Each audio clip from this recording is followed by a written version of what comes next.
अस्सलाम वालेकुम, आप देख रहे हैं स्पोर्ट्स ऑन गेम उठा दो। मैं हूं आयशा जुल्फ़िकार और मेरे साथ हैं मैं हूं आपका होस्ट चौधरी इरफान ज़हीर। तो जनाब आज काफ़ी ख़ास दिन भी है क्योंकि 6 सितंबर का दिन भी है। आज पाकिस्तान और बांग्लादेश का मैच भी है तो ज़बरदस्त कॉम्बिनेशन हो गया। हाँ, मेरा ख्याल है कि जहाँ पूरी नेशन इस टाइम इसको सेलिब्रेट करेगी, इस आज के दिन को याद करेगी, उधर मैच को भी वो साथ एंजॉय करेंगे। बिल्कुल, और लाहौर की रौनकें इस वक्त अरूज पर हैं और आज पाकिस्तान और बांग्लादेश की टीम्स के दरमियान सुपर 4 का पहला मैच खेला जा रहा है। यकीनन शिकस्त खुर्दा बांग्लादेश की टीम जो है वो बेहतर बैटिंग प्लान से कमबैक करने की कोशिश तो करेगी, लेकिन बहरहाल पाकिस्तान के पास 2 पॉइंट्स हैं और हमारी टीम भी अच्छी है, तो हम उम्मीद भी करेंगे और दुआ भी करेंगे कि आज का मैच भी पाकिस्तान के नाम रहे। तो जनाब हमारे साथ रमीज़ राजा भी मौजूद हैं, सर आपको खुशामदीद कहेंगे, और शिमाइला चौधरी हमारे साथ। शिमाइला कैसी हैं आप? मैं ठीक हूँ, आप कैसी हैं? तो सबसे पहले तो रमीज़ सर, आज 6 सितंबर है, उस हवाले से कुछ कहना चाहेंगे? देखिए, ये मार्का अंगेज दिन है, इसलिए कि ये हमें सब इकट्ठा करता है और फिर से रिमाइंड करता है जो सेक्रीफाइसेस दिए हैं इस कौम के लिए और इस मुल्क के लिए, और हमें भूलना नहीं चाहिए क्योंकि हम फॉर ग्रांटेड कई चीज़ें ले जाते हैं और फॉर ग्रांटेड है नहीं। हर एक को एक तरह से सिपाही बनना है। ये जो है ना, कलेक्टिव एफर्ट की ज़रूरत है पाकिस्तान को ऊपर ले जाने के लिए। ये किसी एक इंस्टीट्यूशन की कोई वो नहीं है कि उनकी रिस्पॉन्सिबिलिटी। आई थिंक अगर हम as a nation responsibly act करेंगे तो ये पाकिस्तान ऊपर जाएगा। बिल्कुल, इंशाल्लाह। मेरा ख्याल है मैच की तरफ भी डिस्कशन करते हैं। रवीज भाई, आप चारों टीम्स जो सुपर 4 के मुकाबलों में आ चुकी हैं और सब जीरो पे आ गई हैं ओबियसली, क्योंकि अब जो जीत मिलेगी वो पॉइंट्स उनके स्टार्ट होंगे। हर मैच बहुत इंपॉर्टेंट है, एटलीस्ट आपके माइंड में होगा एटलीस्ट आप 2 मैच या 3 मैच तो मस्त जीते। कैसे देखते हैं पहले मुकाबले को, पाकिस्तान को कितना एडवांटेज हासिल हो सकता है? और दूसरी तरफ इसी ग्राउंड के ऊपर बड़ा अच्छा रन किए बांग्लादेश ने भी और बड़ा आसानी मैच जीता अफगानिस्तान से, तो उनका मोराल भी डेफिनेटली अप होगा। देखिए, ये एक तरह से जब आप मानी अंगेज या जिसको कहते हैं ना बिजनेस एंड की तरफ चले जाते हैं टूर्नामेंट के, इसका प्रेशर अलग होता है। फिर आप कोई हल्का मैच आप ले नहीं सकते हैं, ना होता है। और बांग्लादेश क्योंकि गद्दाफी में खेल चुके हैं तो इनको आइडिया भी है कि यहाँ पे टॉस जीते पहले बैटिंग करें, 300 स्कोर करें। और पाकिस्तान अगर बाबर आजम जल्दी आउट कर लेते हैं तो 30-40% बैटिंग लाइनअप हिल जाती है रन चेज की सिचुएशन में खास तौर पर। तो ये सारा सिनेरियो पाकिस्तान को देखना है, मगर घर में खेल रहे हैं, आज लोग बहुत आएंगे, इसको एंजॉय करें। मेरा ख्याल पाकिस्तान जो है वो ये नहीं है कि अब डर डर के खेलें वो, क्योंकि उनका एक स्टेचर है, नंबर 1 दुनिया की रैंक टीम है। सिर्फ उनको ये देखना है कि ऑन द डे गलतियां कम करें, प्रोसेस की तरफ तवज्जो दें कि ये हमारा प्रोसेस है, इस तरह से हमने बांग्लादेश को हराना है। एक एक्स्ट्रा फास्ट बॉलर प्लेइंग 11 में आ गया है, सो स्ट्रेटजी बदली है, जो कि अच्छी बात है। जितना भी एक्सपेरिमेंट करना है वो पहले एक आधे मैच में आप कर सकते हैं, उसके बाद फिर से आपको एक स्टेटस को के साथ चलना पड़ेगा। अच्छा, सॉरी इरफान, लेकिन मैं कह रही थी कि आज के मैच की भी बात करेंगे, लेकिन थोड़ी सी कल के मैच के हवाले से मैं बात करना चाह रही थी। अफगानिस्तान की सैड एंडिंग नहीं कहेंगे हम इसको, ये फिल्म की जो एंडिंग ट्रैजिक है ये, वो हमेशा जो है ना वो हीरोइन इनसे रूठ जाती है एंड में और विलन के हाथ में पकड़ी जाती है। तो ये मुझे नहीं पता ये खुद हारते हैं या इनको जीतना भूल गया है। देखिए, जब आप जीतते नहीं है ना तो आप भूल जाते हैं कैसे जीतते हैं, और उसकी एक खास तरह के आपका टेम्परामेंट होता है, खास तरह की एक चाह होती है। हालांकि कोशिश तो बहुत करते हैं, इंस्पायर्ड होके खेलते हैं, गुस्से से खेलते हैं, इमोशनल हैं ये कौम और फैंस इनके, बट वही है जब कदम रह जाता है दूर तो फिर उसके बाद ये लोग कहते हैं कोई जिंक्स अटैच इनके साथ है कि कहीं ना कहीं लास्ट ओवर के अंदर मुझे ऐसा लगता है कि एक दफा इन्होंने क्लोज मैच 1-2 जीत लिए तो फिर ये रुकेंगे भी नहीं। लेकिन इरफान, आपको याद है कि हम दोनों इस तरह से जीते हैं। कल की प्रेडिक्शन में हम जीत गए। हाँ जी, कल की प्रेडिक्शन हमारी थी, अच्छा नहीं। ये लगता है आखिरी पुश आपने कुछ किया था। मतलब मौसम बदल दिया था। क्रिकेट के रिजल्ट्स का ये हाल हो गया। नहीं मौसम तो था ही था। सर, मेरे साथ इरफान भी थे।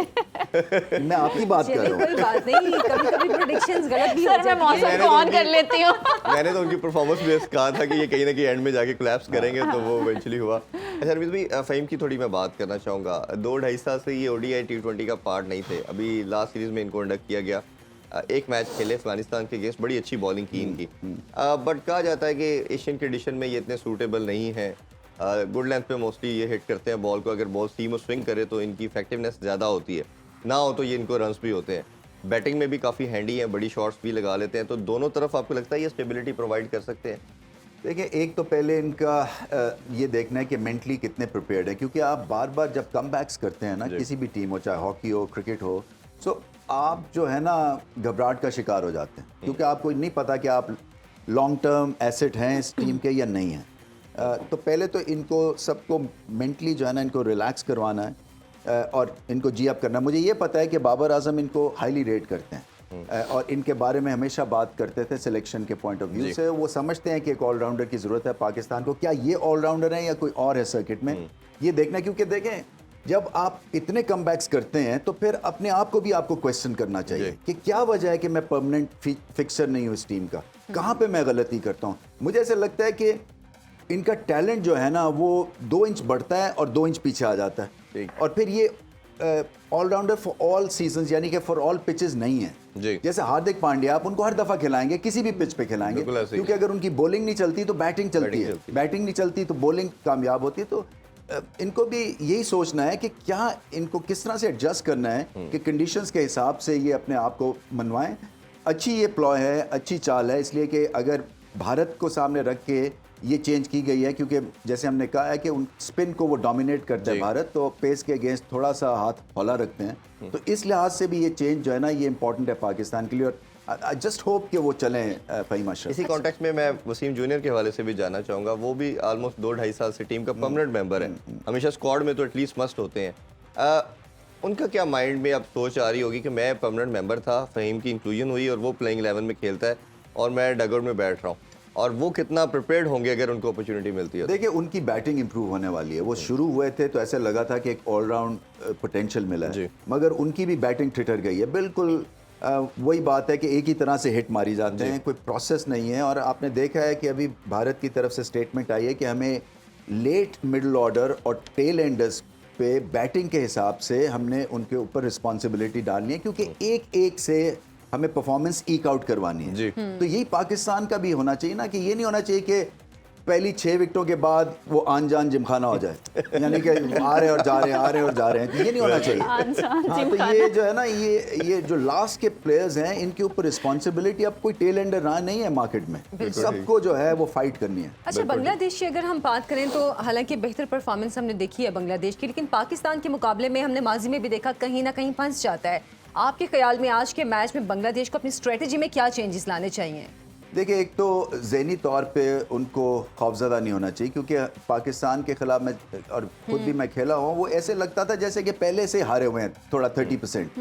वो कई दफ़ा ये भी टीम्स कहती है ना हम जीत ही नहीं सकते। जब हम वेस्ट इंडीज़ से खेलते ना, जब वो अपने प्राइम पे थे, तो हम जब पहले ड्रेसिंग रूम में और ग्राउंड में उतरते थे तो उनको हेड स्टार्ट मिलता था, क्योंकि उनके पास स्किल थी, टैलेंट था, बॉडी ऑफ वर्क था, उनका सीवी बड़ा स्ट्रांग था, उनके पास पेस बॉलिंग थी। तो हम ये थे कि हमारा है कि जी तुक्का लग गया तो शायद जीत जाएंगे, अदरवाइज मेरिट के ऊपर हमारा जीतना मुश्किल था। तो बांग्लादेश का भी मुझे लगता है एक तरह से ना इनके जहन में कहीं ना कहीं ये क्वेश्चन है कि शायद हम पाकिस्तान को नहीं हरा सकते। मैदान में उतरे, सब चीज़ें इक्वल है, वो आप भी उतने ही बड़े सुपरस्टार हैं जितने बाबर आजम है, और इस लिहाज से अपने आप को आप रेट करें।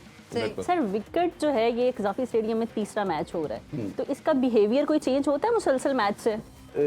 कज़ाफ़ी स्टेडियम का जो पिच का बिहेवियर है पिछले 50 साल से नहीं बदला है माशाल्लाह। आज भी नहीं बदलेगा। आज भी नहीं बदलेगा। जैसे शारजा की पिच है ना, वो हमेशा बैटिंग पिच होती है, तो ये यहाँ पे थोड़ा बहुत इवनिंग में शायद गेंद हिले, कैरी तो ठीक है, इतना बुरी कैरी नहीं है फास्ट बॉलर्स के लिए। और कैरी से मुराद जो गेंद कीपर तक जाता है, मैडम, उसकी मैं बात कर। जहाँ तक शारजा की आपने बात की, शारजा में हमने देखा था लास्ट सीरीज जो हुई कि बॉल थोड़ा फंसना शुरू हो गया था, बॉल रुक के आता, ग्रिप ज्यादा करता था। बट लाहौर की बात करें तो ये बिल्कुल ही इंटायरली प्रेशर्ड विकेट है और बहुत 300 की। अब तो ये भी है कि बल्लेबाजों के ज़हन में ये पहले से पड़ गया कि हमने 300 करना, उससे भी एक तरह से डिजास्टर। ये वैसे रमीज भाई क्रेडिट आपको जाता है। मैं 2-3 दफा इत्फाक हुआ कज़ाफ़ी आने का, मैंने जब देखा आप पिच पे होते थे क्रिकेटर के साथ, आप गर्मी के अंदर नाइट में थी, यानी कि मैं चाह रहा था कि पता नहीं क्या सिस्टम, बिल्कुल all cylinders to go fire, you know, take off, हम ये कर देंगे ऑस्ट्रेलिया को, ये इंग्लैंड को कर देंगे, जो बेड़ा गर्क हुआ है पिचेस को रख के। मेरे लिए नाइटमेयर थी वो। हाँ, और मैं जब आते हमने देखा कि रमीज भाई की तरह पता चलता पिच पे क्रिकेटर के साथ खड़े और उसको प्रिपेयर करवा रहे हैं, देख रहे हैं। अच्छा, इसलिए कि जो आपकी क्रिकेट का जो सिस्टम है ना, वो पिच से चलता है।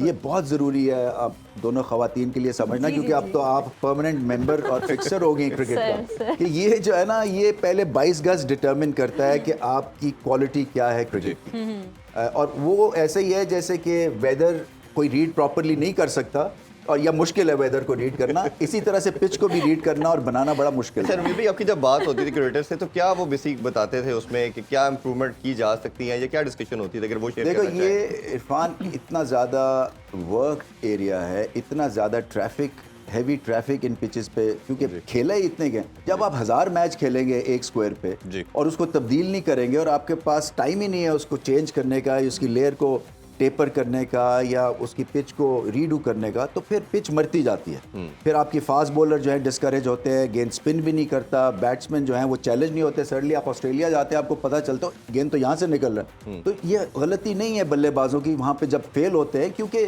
सारी जब आपकी ज़िंदगी लो बाउंस के ऊपर गुजरी है बैटिंग में, और आपको कोई 25 साल की मेहनत के बाद या जो यूज टू हुई होती है आपका सिस्टम, आप सडनली उनको कहते हैं कि 1 महीने के लिए आप गेयर लगाएं जहाँ पे आपने एवरेस्ट पे जाके खेलना है। तो आप स्ट्रगल तो या करेंगे। ऑस्ट्रेलिया या साउथ अफ्रीका जाके खेलेंगे तो। अच्छा, मैं एक और बड़ी अपडेट देता चलूँ। मेरी आज पीसीबी के काम से बात हुई है, और दे टोल्ड मी कि वो वेन्यू जो है मैचेस के हवाले से टेकिंग को बताते चलें कि वो कोलंबो में ही फाइनल हो चुके हैं। जी हाँ, एंड कोलंबो दे इसकी सेड कि लिस्ट हम भी आ गई प्रोटेस्ट है। भी कर रहे हैं इसके ऊपर अच्छा। कि वेदर की वजह से आपकी जो फोरकास्ट है वो ओब्वियसली ये बता रही है कि बारिश उधर होनी है, और ये क्यों डिसीजन लिया जा रहा है। बट इट वेरी स्ट्रेंज कि इतने बड़े वो सारे डेलीगेशन भी आया है, वो सारे लोग ओब्वियसली वही कुछ हैं, और वो जे शाह को सारे मिलके कन्विंस नहीं कर पाए। ये मेरे लिए एक बड़ी वेट चीज़ थी। आप इस पे कुछ कहना चाहें? देखिए, जैसे मैंने कहा ना, पहले तो समझें ये कि इसके पीछे क्या मंतक है कि वेन्यू बदला नहीं है। क्या कोई कमर्शियल एंगल है? क्रिकेटिंग एंगल तो नहीं है, बिल्कुल ऐसे ही। क्योंकि अगर बारिश होनी है तो फिर तो कोई भी एंगल नहीं बनता, और पहले आप सेफ्टी की तरफ जाते हैं, क्योंकि हर टीम को मैचेस की जरूरत है बिफोर द वर्ल्ड कप। तो ये नहीं हो सकता कि हाफ हार्टेड अटेम्प्ट हो के जी क्रिकेट जो है हो जाए, ना हो तो ना हो। इसलिए कि बहुत सारे स्टेक होल्डर्स जो है ना इसमें इन्वॉल्व हैं। आपके स्पॉन्सर्स हैं, आपका टेलीविजन है, आपके प्लेयर्स हैं, इंजरी हो सकती है एक सॉगी आउटफील्ड, तो ये सारी चीज़ें जहन में रखनी है। तो इसका आप ये पता करवाएं आप अपनी सोर्सेज से कि क्या वजह है कि वहाँ पे करवा रहे हैं। और ये मैंने ओब्वियसली सेम क्वेश्चन उनसे पूछा, उन्होंने कहा ये रीजन प्रोटेस्ट करना तो कोई मतलब प्रोटेस्ट तो कर, मतलब किस बेस के ऊपर वो कोलंबो में रखना क्या चाह रहे हैं। रीजन है, और एक बैकअप पैकेज प्लान भी है क्या हो सकता इरफान। है? पहले मेरा जी। ख्याल है उसकी तरफ जाते हैं। पाकिस्तान और बांग्लादेश के दरमियान कितने मैचेस हुए हैं और इसमें किसका पलड़ा ज्यादा भारी रहा है, इस पर एक पैकेज हमने तैयार किया है, वो आपको दिखाते हैं। पाकिस्तान और बांग्लादेश के दरमियान अब तक कितने मैचेस हुए हैं, इस पर रिपोर्ट आपने देखी। और रमीज सर, जैसे कि हम देख भी रहे थे कि पाकिस्तान को जीत की भी बढ़तरी हासिल है, लेकिन कहीं ना कहीं नफसियाती बढ़तरी भी हासिल है। जैसे कि आप बात कर रहे थे कि बांग्लादेश की टीम जब उतरती है पाकिस्तान के खिलाफ तो 30% वो शिकस्त से समझ चुके होते हैं अपने। और इसको ठीक करने के लिए शाकिब अल हसन को एक रोल अदा करना पड़ेगा, क्योंकि वो लीग्स में खेलते हैं, पाकिस्तानी प्लेयर्स के साथ खेलते हैं, एक्सपीरियंस है, कब से खेल रहे हैं वो। और मुशफीक, पाकिस्तान की नेचर को ज्यादा बेहतर तरीके से जानते मुशफीक हैं, players वो की। उन्होंने स्कोर किया हुआ है पाकिस्तान के अगेंस्ट। तो मैं समझता हूँ कि एक्सक्यूज मी, तो इनकी वजह से जो है वो थोड़ी सी इनको हिम्मत मिल सकती है। बिल्कुल ऐसे ही। और अगर थोड़ा सा इनकी बॉलिंग के वाले से भी रमीज भाई जानना चाहें, तो शरफुल ने बहुत अच्छी बॉलिंग की, तस्कीन अहमद ने बहुत आउटस्टैंडिंग बॉलिंग की। तो आपको ख्याल में कि शुरू में अभी जैसे आउट ऑफ फॉर्म अगर हम देखते हैं फ़खर है, तो ये कॉशियस अप्रोच के साथ शुरू के कुछ ओवर देखना चाहिए हमें? देखिए, फ़खर के पास एक और अपॉर्चुनिटी है, और मैं सरप्राइज्ड हूँ कि पाकिस्तान अभी भी स्टिक कर रहे हैं उनके साथ। शायद उनको अंदर की कहानी ये हो कि जब ये चलेंगे तो हमें मैच जिता देंगे, और बड़े मैच के प्लेयर हैं वगैरह वगैरह, मगर करंट फॉर्म बड़ी इंपॉर्टेंट होती है जी। अगर आपकी करंट फॉर्म नहीं है तो फिर आपको इस पर सोचना पड़ेगा। और मतलब है वो नहीं है कि बस वही लकीर के फ़कीर वाली स्ट्रैटेजी नहीं होती है। आप पिच देखते हैं, आप तब्दीली करते हैं। आपने भारत को सामने रख के फ़हीम अशरफ को खिलाया ना आप जी, कि हम पेस के साथ अटैक करेंगे भारत को। तो इसी तरह से अगर आपका ओपनर नहीं चल रहा है तो फिर टेक्निकली देखें कि क्या ये रिकवर कर सकता है जी। और अगर नहीं कर सकता तो फिर आप इसको साइडलाइन करें। बट एनीवे, अगर कदाफी में फ़खर स्कोर नहीं करेंगे अगेंस्ट बांग्लादेश तो फिर चांसेस इनके स्लिम है कि बाकी टीम्स के अगेंस्ट भी करें। अच्छा, अंडरलाइट्स आपको क्या लगता है हमारे बॉलर्स जो हैं वो ज़्यादा मुश्किलात खड़ी कर सकते हैं बांग्लादेश के लिए? गेंद सीम करता है, स्विंग करता है। मैं समझता हूँ कि एडवांटेज होता है पेसर्स को इवनिंग में, अगर ड्यू ना पड़े तो ड्राई रहना चाहिए बॉल, क्योंकि एक दफ़ा जब ड्यू पड़ती है तो गीला हो जाता है। जब गेंद गीला होता है तो फिर स्विंग नहीं करता है या सीम नहीं करता है। देखना है कि कितना इन्होंने घास रखा है विकेट के ऊपर। हालांकि ये टूर्नामेंट तो ACC का है और न्यूट्रल क्यूरेटर्स होते हैं जो कि मैनेज करते हैं पिच को, मगर पाकिस्तान के पास होम एडवांटेज होगा, पिच को सामने रखते हैं, उनको आइडिया होगा कि ये वाली पिच में ज़्यादा जान है हमारे फास्ट बॉलर्स के लिए। सही। सर बांग्लादेश की जो स्ट्रेंथ कहते थे हम कि बॉलिंग, स्पिन बॉलिंग उनकी ज़्यादा बेहतर थी, बैटिंग भी अच्छी है, लेकिन जब से उनके वो कोच चेंज हुए हैं, डोनाल्ड हैं शायद, एलन डोनाल्ड, तो उसके बाद इनकी फास्ट बॉलिंग बहुत बेहतर हो गई है। एलन डोनाल्ड हकीकत है, शायद नहीं है, और वो बहुत तेज हैं। नाम पे मैंने शायद कहा था, और सॉरी कि मैंने कहा नाम गलत ना बोल दूं। इसलिए कि मैं उनको खेला हुआ हूं, और वो बहुत तेज बॉलिंग करते, उनको वाइट लाइटनिंग कहते थे, उनका गेंद नजर नहीं आता था जब इतने तेज थे।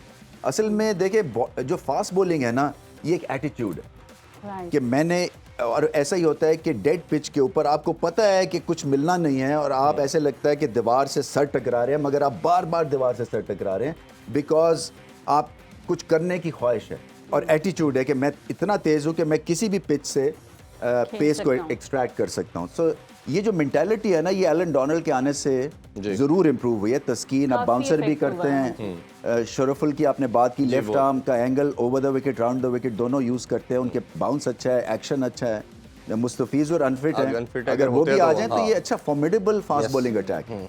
अच्छा, थोड़ा सा अगर हम डिस्कशन में देखें तो ऑब्वियसली हमारी बैटिंग लाइनअप बड़ी एक सिस्टमेटिक तरीके से चल रही है, और बैटिंग ऑर्डर को शफल नहीं किया जाता। कल भी हमने बात की थी।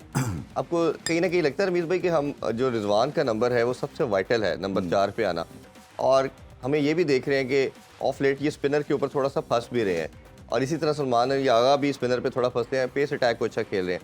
इसमें कुछ चेंजिंग की जा सकती है बैटिंग ऑर्डर में, या यही आपको लगता है कि ये ठीक है? चेंज, मुझे साउथ शकील पसंद है सब कॉन्टिनेंट कंडीशंस में, और मैं समझता हूँ कि देखें, मेरी एक दफ़ा पाकिस्तान टीम में जगह नहीं बन रही थी, मिडिल ऑर्डर में मैंने शुरू किया, सो इमरान खान हमारे कप्तान थे, तो उन्होंने कहा तुम फास्ट बॉलिंग को अच्छा खेलते हो तो तुम ओपन करोगे शारजा में। सो कई दफ़ा होता ये कि आप जगह बनाते हैं, अगर आपको पता है कि किसी में एक टैलेंट है तो उसके लिए फिर जगह ढूंढी जाती है। तो मैं समझता हूँ कि साउथ शकील एक ऐसे प्लेयर हैं जो कि स्पिन के खिलाफ लाजवाब उनकी टेक्निक है जी। और जब वर्ल्ड कप आपका स्पिनिंग कंडीशंस में हो रहा है तो फिर उनकी कहीं ना कहीं जगह बननी चाहिए, चाहे वो 4 पे बनाए चाहे वो 5 पे बनाए, मगर उनको नज़रअंदाज नहीं करना चाहिए। और फिर लेफ्ट हैंडर है जी, आपका सारा लाइन ऑफ अटैक इफेक्ट होता है। बिल्कुल ऐसे ही। तो अपना रिजवान की इफादियत है, इसमें कोई शक नहीं है, ग्रेट टीम प्लेयर हैं जी, मगर अगर आपके पास एक ऑप्शन है उसको आजमाए बगैर अगर आप उसको बेंच पे ही बैठाए रखेंगे तो शायद पोटेंशियल आप लूज कर रहे हैं। अच्छा, दूसरा एक और तैयब ताहिर के हवाले से भी काफ़ी लोगों ने ये क्वेश्चन किया है कि आप रमीज सर से ये पूछें, उस लड़के ने जो इमर्जिंग कप के फाइनल में इनिंग्स खेली वो मेरे ख्याल है बहुत एक आउटस्टैंडिंग इनिंग्स थी, और शायद हमने रिसेंट पास में ऐसी कोई इनिंग्स किसी भी प्लेयर की तरफ से किसी इवेंट में नहीं देखी कि नंबर 6 पे आके इस तरह की इनिंग खेलना और इतनी बड़ी शॉट लगाना और बड़ी सेंचुरी लगाई। तो कहीं ना लगता है आपको कि ऐसे लड़के को भी एक चांस देना चाहिए, डगआउट में बिठाए रखना। अफगानिस्तान के अगेंस्ट आप दे सकते थे उसको चांस कि चलें ट्राई आउट कर लेते हैं, अगर लड़का परफॉर्म करता है उसके पास कॉन्फिडेंस होता है। एशिया कप की टीम में है जी, उसमें भी है, वर्ल्ड कप में नहीं है शायद, अभी वर्ल्ड कप का तो अनाउंस होगा, अच्छा। बट फिलहाल नहीं, मुझे 17 में तो लगता है, कि शायद इसमें भी नहीं है वो, इसमें है सर, इसलिए कि 17 वो के इसको साउथ को शकील नहीं को डाला था, साउथ को 17 प्लेयर के तौर पे दोबारा ऐड कर लिया था। ठीक है। पोटेंशियल है, इसमें कोई शक नहीं है। कई प्लेयर्स थोड़ा सा और वक्त मांगते हैं डोमेस्टिक लेवल के ऊपर, थोड़ा सा इनको और रिफाइनमेंट आएगी, इनमें थोड़ा और कॉन्फिडेंस आएगा, मगर इनको ऑलरेडी जो है वो इंटरनेशनल क्रिकेट का मजा चखा दिया गया है, शारजा गए थे जी। सो बैटिंग पिच के ऊपर आपकी परफॉर्मेंस बहुत अच्छी थी जो इमर्जिंग कप था, इसमें कोई शक नहीं है। बेसिक इसमें हिटिंग एबिलिटी इनका स्ट्रॉन्ग बेस है, बड़ी शॉट लगा सकते हैं और अच्छी ये रिप्लेसमेंट के तौर पे यूज़ हो सकते हैं। शायद इनको एक आधा सीज़न और डोमेस्टिक में खेलना है। हाँ बिल्कुल ऐसे ही है, इनकी परफॉर्मेंस भी बड़ी आउटस्टैंडिंग थी। अभी छोटा सा ब्रेक लेते हैं जी, ब्रेक से वापस आके प्लेइंग 11 और दूसरी चीज़ों के ऊपर डिस्कशन करते हैं। Stay with us.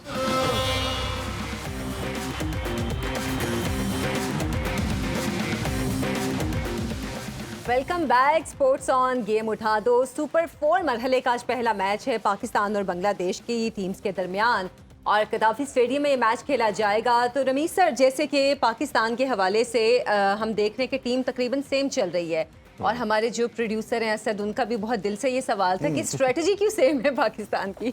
हाँ, मुझे अभी ब्रेक में वो थ्रेट कर रहे थे मैं ट्रांसमिशन बंद कर दूंगा, ये सवाल नहीं किया था। तो ये ट्रांसमिशन तो चलनी चाहिए, चलनी चाहिए। ये स्ट्रैटेजी इसलिए कि वो कहते हैं कि जो चीज़ टूटी नहीं हुई है तो उसको फिर तोड़ने की ज़रूरत नहीं है। एक तो ये भी माइंडसेट है ना, और वो ये समझते हैं कि बड़ी मुश्किल से एक टीम हमने इकट्ठी की है जो जीतने की राह पे डाली है।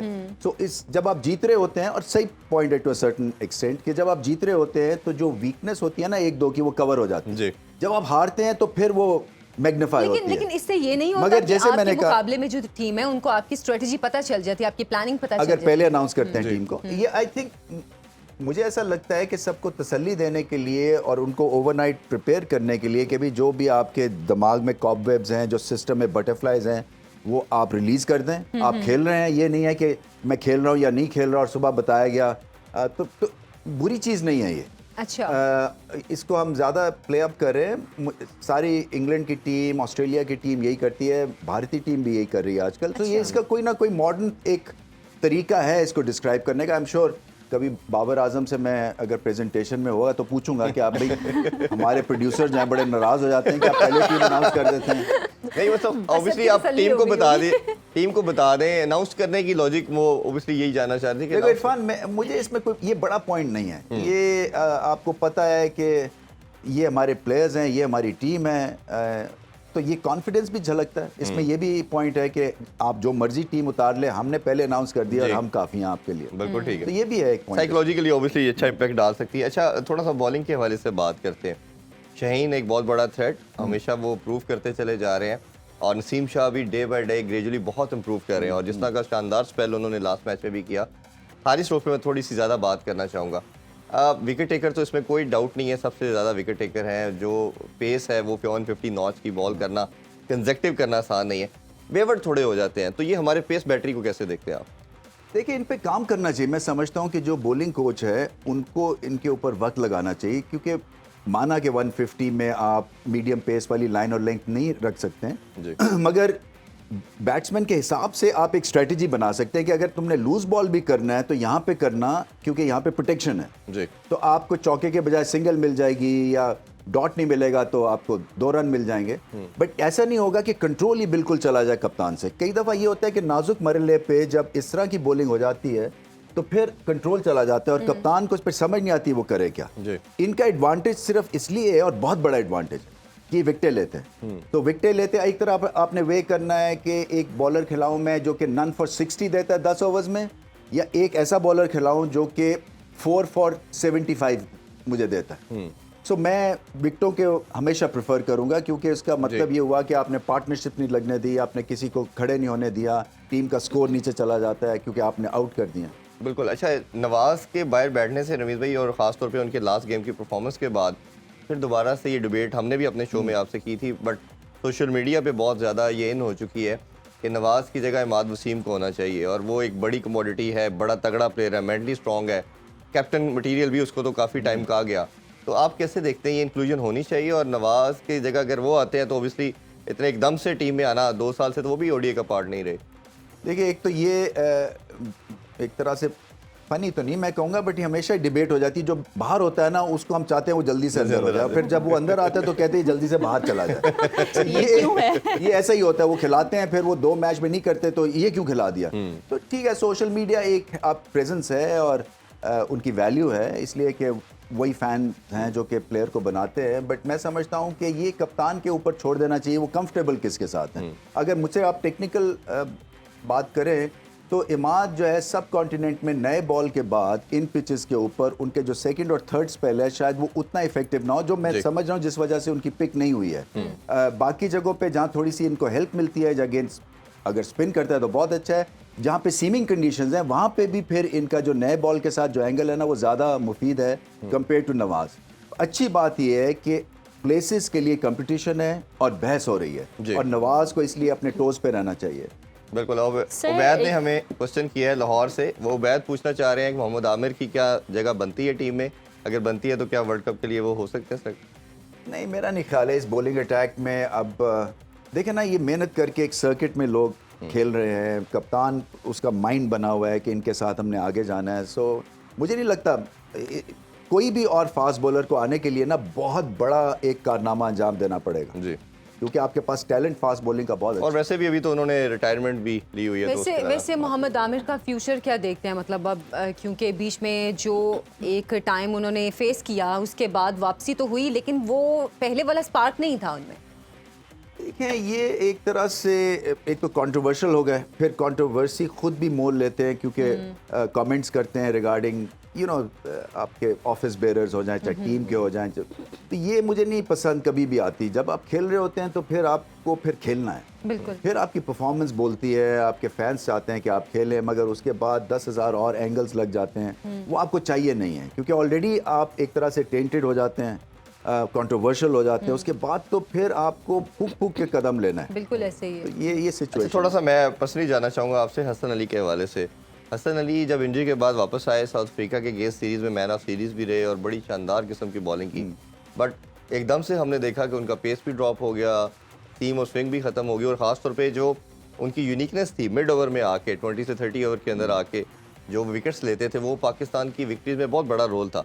अब जो अभी तक हमारा मिसिंग पार्ट है, तो फिर जब भी उनको अपॉर्चुनिटी मिली टेस्ट मैचेस में या हमने देखा T20 भी 1-2 खेले, वो चीज़ नज़र नहीं आई। आज 2 के काउंटी में उन्होंने कुछ आउट किए, तो हसन अली को कैसे देखते हैं आप? देखिए, कईयों का रोल डिफाइंड भी होना चाहिए। मैं समझता हूँ कि मिडिल ऑफ द इनिंग्स आके आपने क्या करना है, आपने रन्स रोकने हैं या आपने विकेट लेनी है। कई दफ़ा कन्फ्यूजन में सिचुएशन को सामने रखते हुए आपसे वो रोल अदा करवाया जाता है जिसके लिए आप तैयार नहीं होते।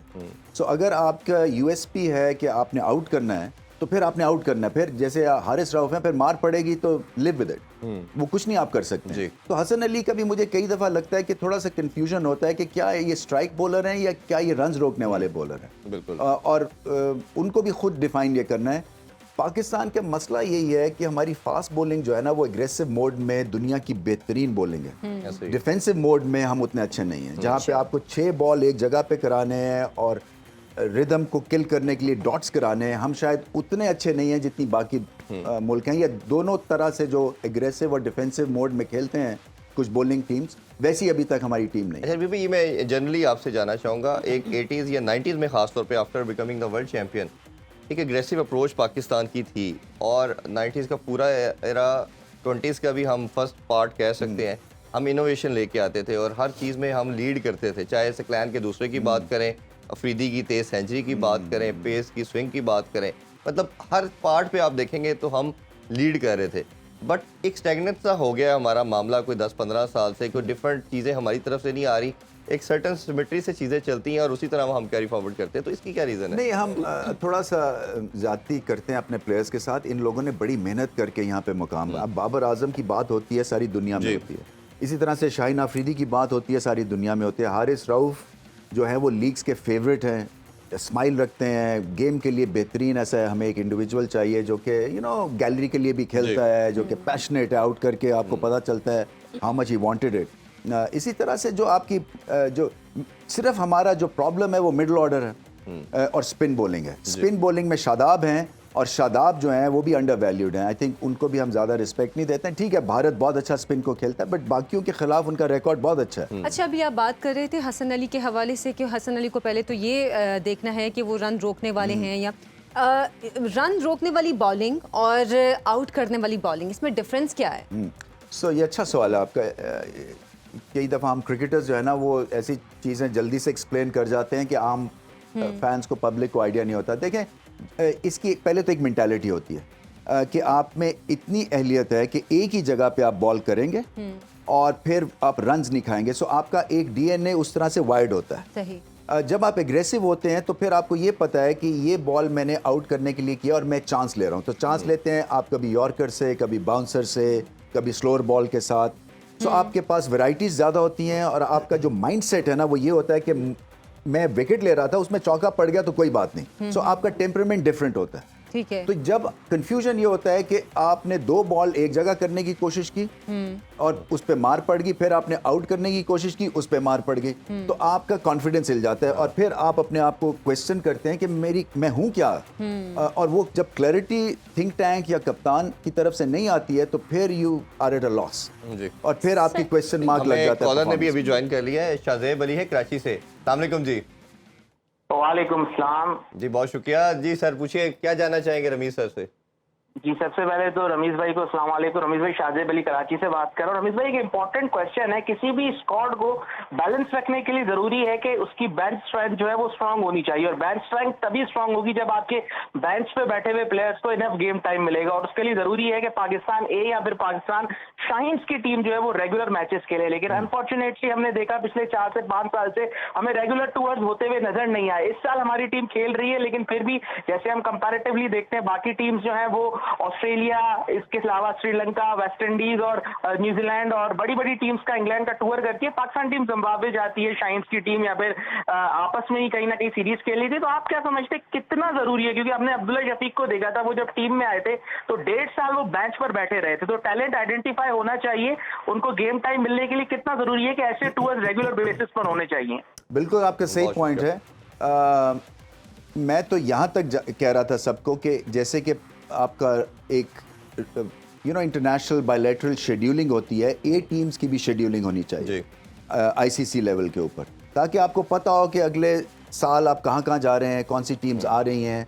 क्योंकि ये पॉइंट बहुत वैलिड है कि जब तक कि आपके जो यंग अपकमिंग प्लेयर्स को इंटरनेशनल एक्सपोजर नहीं मिलेगा, कंडीशंस में जाके खेलेंगे नहीं मुख्तलिफ, तब तक ये उस तरह से तैयार नहीं होंगे। और हमारा जो एक डिफरेंस होता है ना between international players and non international players, वो बहुत बड़ा है। तो ऑस्ट्रेलिया के पास ये जो गैप है ये कम है, क्योंकि उनका फर्स्ट क्लास सिस्टम भी स्ट्रॉन्ग है, वो टूर्स भी करते हैं, वो टाइम भी देते हैं बडिंग प्लेयर्स को। हमारा सिस्टम थोड़ा सा स्लो है इस लिहाज से। मगर अगर आप बायलैटरली 8 टीम्स के टूर्स का शेड्यूल अगले 5 साल का अनाउंस कर दें तो ये भी मसला हल हो जाएगा। अच्छा, इसमें बड़ा इंपॉर्टेंट, मैं रमीज भाई एक और मेरे माइंड में क्वेश्चन आया। कई ऐसे ऑफ लेट में हमने लड़कों को सिलेक्ट किया, जिसमें मैं 3-4 नाम लेना चाहूँगा। सबसे पहले कामरान गुलाम, उसने 37 साल का रिकॉर्ड ब्रेक किया, हाईएस्ट रन गेटर था 2-3 साल, टीम में आया 2 साल वो डगआउट में बैठा रहा, चांस नहीं दिया गया। उमैद बिन यूसुफ, उसने बहुत रन किए, हाईएस्ट रन गेटर, टीम में आया, चांस नहीं मिला। इसके अलावा भी 2-3 ऐसे प्लेयर हैं जिनको सेलेक्ट किया गया, वो डगआउट में बैठ के फिर टीम से आउट हो गए। रोहेल नज़ीर की बात करना चाहूँगा, वो टीम का मेंबर है, 2 साल पानी पिलाते रहे, टीम का पार्ट नहीं बने, आउट हो गए। तो ये जो लड़के सही नहीं पिलाया होगा। तो इन लड़कों का जो स्टेट ऑफ माइंड है, उस बच्चे के पॉइंट पे मैं आपसे जानना चाह रहा हूँ, क्योंकि आप क्रिकेटर भी रहे हैं, कि क्या सोचेगा कि यार मैंने सब कुछ ठीक किया, मैं टीम में आया, मुझे इन्होंने खिलाया नहीं है, मैं वापस चला गया हूँ, अब शायद मैं दोबारा इस तरह परफॉर्म ना कर पाऊँ, तो मेरा तो कैरियर ही खत्म हो गया। देखिए, इसीलिए कोशिश की गई थी कि हमारी जो फर्स्ट क्लास सिस्टम है ना, इसको काउंटी क्रिकेट की लाइंस पर डाला जाए और एक पैरेलल एक सेकंड टियर के ऊपर करियर डेवलप किया जाए, अच्छी पेमेंट्स के साथ, अच्छे कॉन्ट्रैक्ट्स के साथ, कि ये फ्रस्ट्रेशन ना रहे कि मैंने कोशिश की और मैं पाकिस्तान टीम से नहीं खेला और उसके बाद मेरे लिए कुछ भी नहीं है और मैं सड़क पे आ गया। तो ये हमने नहीं होने देना, इसलिए कि ये उतनी मेहनत करते हैं जितनी बाबर आजम करता है, मगर शायद मेहनत उस हिसाब से टेक्निकल एतबार से ठीक नहीं है। कई टाइम लगता है कईयों को, देखें ना, कई जो अपनी पीक को रीच करते हैं, जैसे स्पिनर्स हैं, for example leg spinner Shane Warne जो थे, वो 32-33 साल में लीथल हो गए थे। अगर आप पाकिस्तान से किसी लेग स्पिनर को कहें कि 32 साल में खिलाऊंगा, वो महमूद हैं बेचारे, उनको बाहर कर दिया ज़ाहिद महमूद को। हाँ जी, बिल्कुल। तो वो एक आपके पास एग्जांपल है कि जहां पे उनकी मैच्योरिटी से आप फ़ायदा उठा सकते हैं, आप उनको एक एजिंग प्लेयर करके उनको साइडलाइन कर देते हैं। सो ये आई थिंक सिलेक्शन में कंसिस्टेंसी होनी चाहिए, और अगर आपने फर्स्ट क्लास को अपने रेट करना है तो इन प्लेयर्स को मौका देना चाहिए जिन्होंने स्कोर किया। मैं मान सकता हूं कि टेक्निकल फ्लॉज हैं, इसलिए कि इन पिचेस पे आपको पता भी नहीं चलता कि किसी ने जेन्युइन 300 किस लेवल का किया है। बिल्कुल ऐसे तो ही। ये हम अपने ही सिस्टम को जो है ना वो डाउट करना फिर शुरू कर देते हैं, इसलिए इनकी सिलेक्शन भी ठीक नहीं लेकिन होती। क्या हमारे पास पीसीबी के पास इतनी कैपेसिटी है कि हम जो नए प्लेयर्स को लेकर आते हैं, हमने देखा पीएसएल ने बहुत अच्छे प्लेयर्स भी दिए हैं, इतनी कैपेसिटी है कि उन प्लेयर्स को लेकर ये लीग्स, इंटरनेशनल लीग्स खिलाई जाएं ताकि वो जो बाहर की कंडीशंस हैं उनसे भी यूज्ड हो सके? वो ए टूर की बात की ना उन्होंने, तो ए टूर्स इसी तरह से होंगे।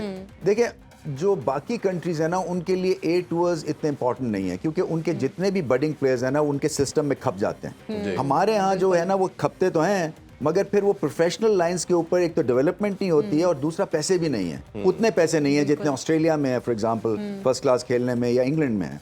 सो इसलिए इम्पॉर्टेंट है कि चलें, बाकी तो छोड़ दें, एसीसी लेवल के ऊपर आपके हर साल जैसे एशिया कप हो रहा है, इसी तरह से एशिया कप ए टीम्स का भी होना चाहिए, या विमेंस टीम का होना चाहिए। हम विमेंस को भूल रहे हैं, बहुत मुबारक हो, उन्होंने 3-0 जीता। जबरदस्त, हमने कल भी जिक्र किया था बहुत बड़ी जी। अभी एक छोटा सा ब्रेक लेते हैं जी। ब्रेक से वापस आके प्रॉब्ली टॉस भी हो चुका होगा, फिर उसके बाद डिस्कशन करते हैं। आप देख रहे हैं स्पॉट्स ऑन।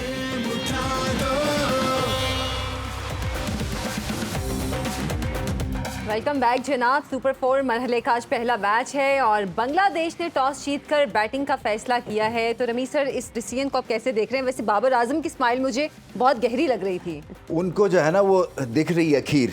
अच्छा, ये पिच नहीं दिख रही, उनको खीर दिख रही है और उनको पता है कि आज वो रिकॉर्ड तोड़ रही है। हाँ, 1 सेंचुरी दूर है वो ऑल टाइम पाकिस्तान के रिकॉर्ड से और बहुत बड़ी अचीवमेंट होगी। देखिए ये, हालांकि मैं स्टैट्स में ज़्यादा बिलीव नहीं करता क्योंकि मैं उस एरा में खेला था जहाँ जीतना जो था ना, जीतने के स्टैट्स इंपॉर्टेंट थे पाकिस्तान टीम में, बट अब माहौल थोड़ा सा बदल गया और क्योंकि फिर विराट कोहली वर्सेस बाबर आजम एक डिबेट है और इनके लिए ये थोड़ा सा मुश्किल है कि ये कम मैचेस खेले हुए हैं ओडीआई के, हम कम क्रिकेट खेलते हैं compare to Indians, but anyway ये बहुत बड़ा इनके पास आज मौका है इस पिच के ऊपर सेंचुरी लगाने का। और दूसरी तरफ रमीज भाई, बाबर ने भी यही कहा कि अगर हम टॉस जीतते तो ऑब्वियसली हम भी पहले बैटिंग करते और बड़ा टोटल लगाते। तो ये माइंडसेट मेरा ख्याल हमने रिसेंट पास में बड़ा अच्छा चेस भी किया है, चाहे ऑस्ट्रेलिया की सीरीज में बात करें, अफगानिस्तान के केस भी देखा, तो हम चेस अब बड़ा अच्छा ठीक ठाक कर लेते हैं। हाँ, असल में आइडियल सिचुएशन तो यही है ना, टॉस जीते हैं और आप बैटिंग करें, गर्मी भी है, सो इस लिहाज से आप रन्स का एक तरह से बोझ पड़ जाता है और पाकिस्तान की फिर बॉलिंग अटैक स्ट्रांग है, तो ये रोक भी सकते हैं या आउट भी कर सकते हैं। फिर आज देखना है फील्डिंग कैसे करते हैं। देखें फील्डिंग पिछले मैच में बहुत माठी थी, तो उस हिसाब से अपने आप को उठाना है। हाँ, मुश्किल कंडीशंस है। असल में होता क्या है कि जो एक क्रिकेटर है ना, मुझे कई लोग कहते हैं कि मैं अब क्रिकेट क्यों नहीं खेलता हूँ, यू नो, तो बेनिफिट मैच भी नहीं खेलता कोई इस तरह।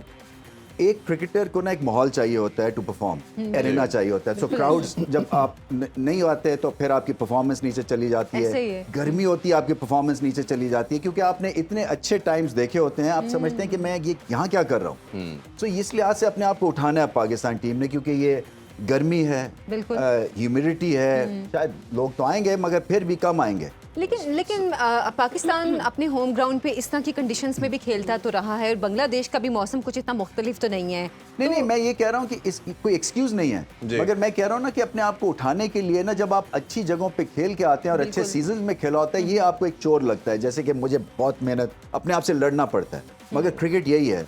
अब जैसे यूएस ओपन अभी इस वक्त न्यूयॉर्क में हो रहा है, तो वहाँ गर्मी है इवनिंग में, तो वो उस हिसाब से वो ट्रेन करते हैं टेनिस के प्लेयर्स। ये नहीं है कि वो खेलना बंद कर देते हैं। तो आपको हर सिचुएशन के हिसाब से जो है वो खड़े होना है। बिल्कुल, और एथलीट का तो बनता ही है। तो फिर बॉलिंग स्ट्रेटेजी क्या होनी चाहिए कि लास्ट टाइम की तरह पार्टनरशिप ना बनने दें?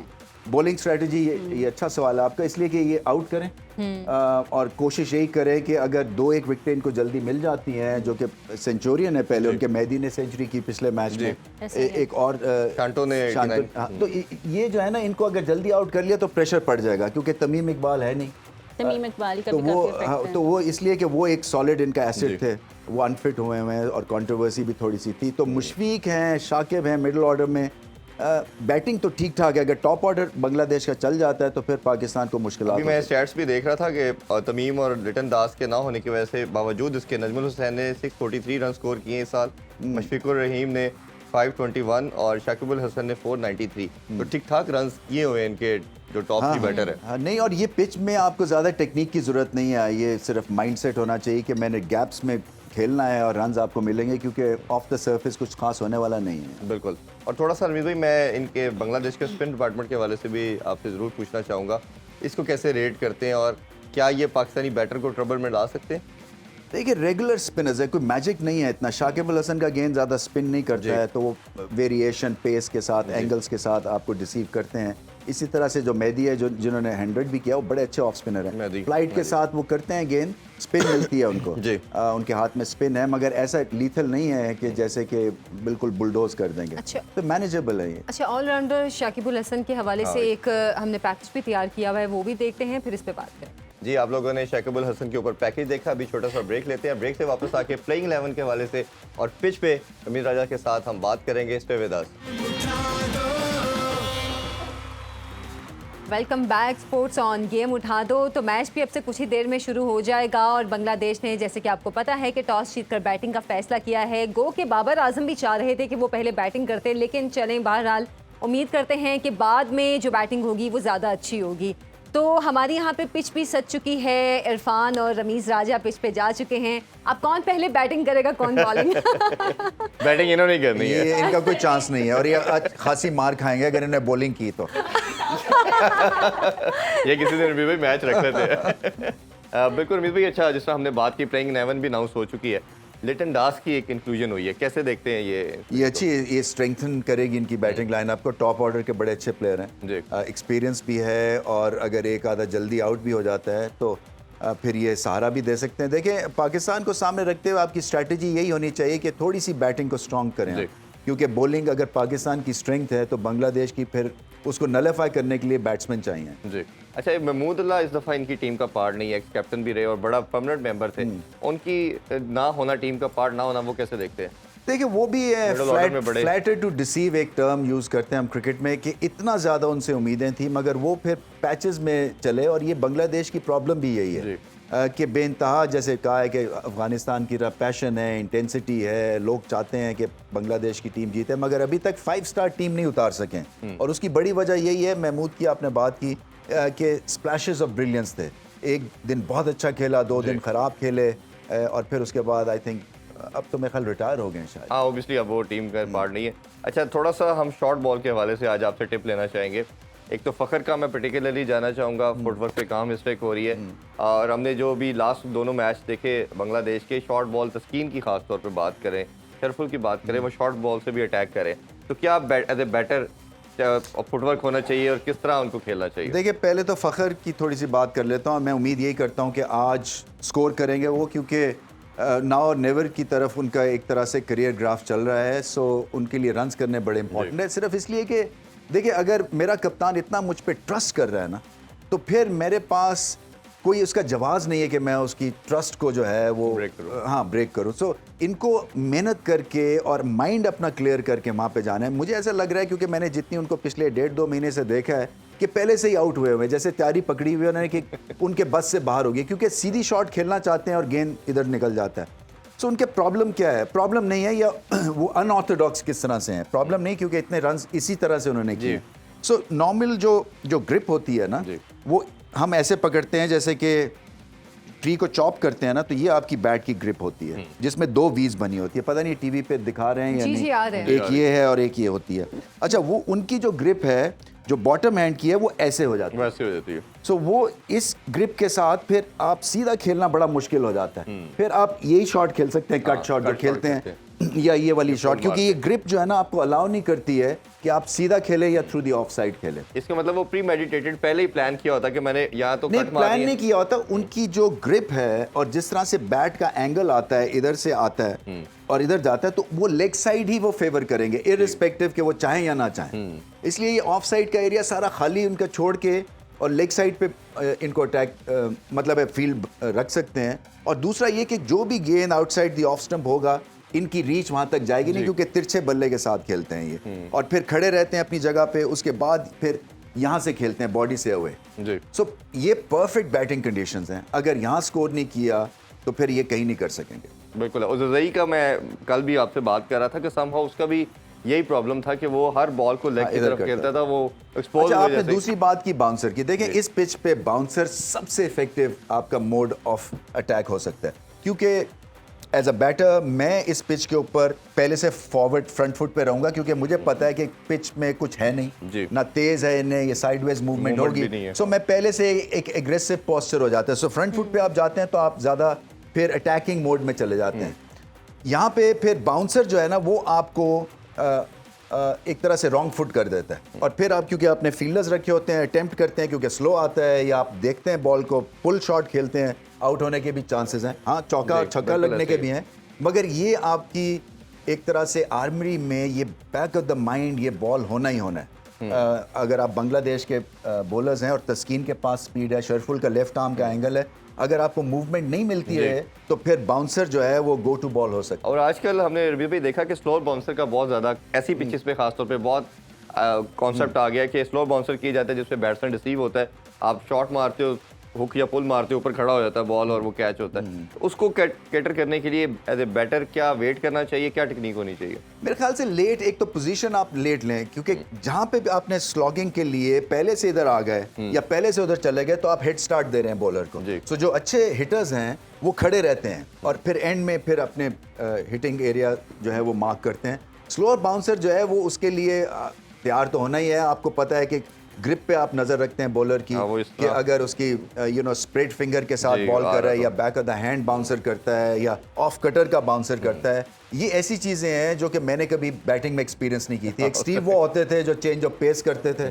और वो मुश्किल उस वक्त दिखते थे क्योंकि आपकी फ्लो को ना एकदम से वो Break डिसरप्ट कर देते थे। तो ये आजकल तो खैर इन बैटर्स के लिए आसान है और ये स्कोरिंग अपॉर्चुनिटी। अच्छा, आप फील्ड पाकिस्तान देख के ने- भी आप अंदाजा लगा सकते हैं, अगर फाइन लेग और थर्ड मैन अंदर है हाँ। तो आपको पता है कि फिर स्लोअर बॉल होगा। अच्छा, क्योंकि पाकिस्तान ने बांग्लादेश के साथ भी खेला है, अफगानिस्तान के साथ भी अब तो काफ़ी खेली है। आपके ख्याल में पाकिस्तान के लिए ज़्यादा मुश्किल टीम बांग्लादेश है या अफगानिस्तान, और इन दोनों टीमों को आप आपस में कंपैरिजन कैसे करते हैं?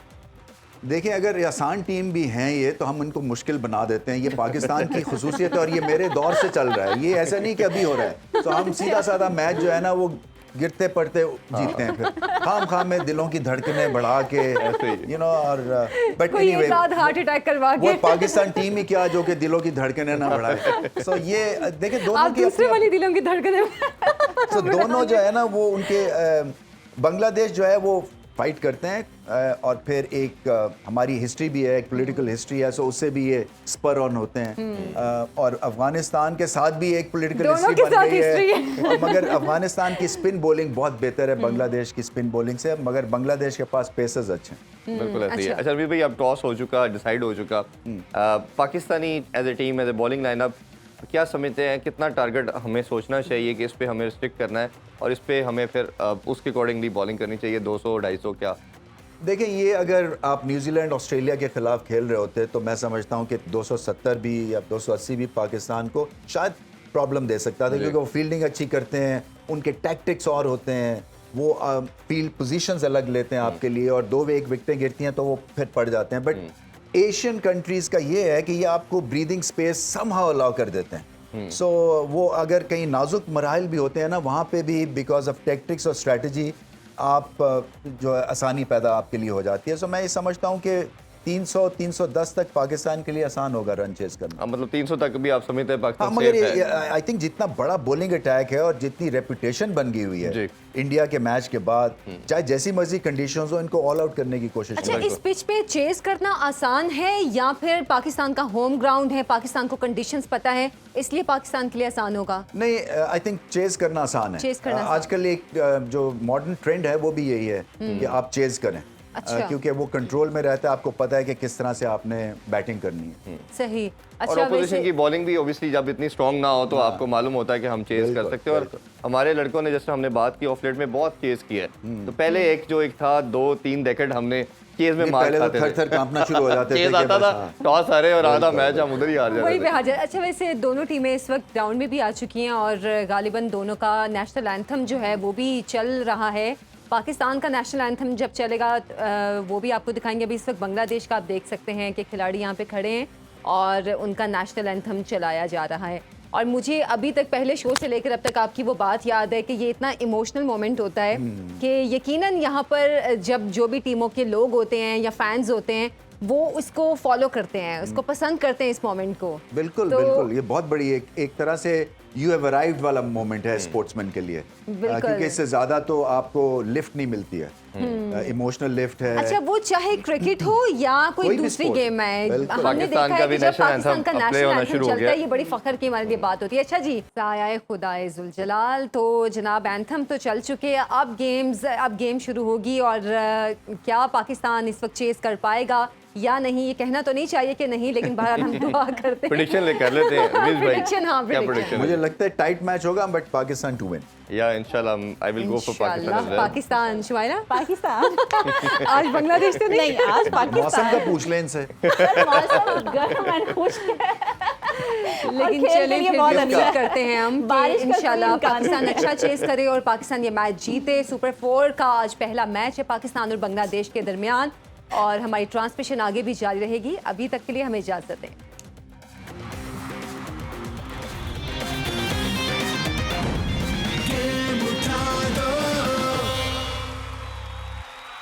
खेलों से रिलेटेड तमाम अहम खबरें और अपडेट जानने के लिए सुनो न्यूज़ के यूट्यूब चैनल को भी सब्सक्राइब करें और बेल आइकन को क्लिक करना मत भूलिएगा।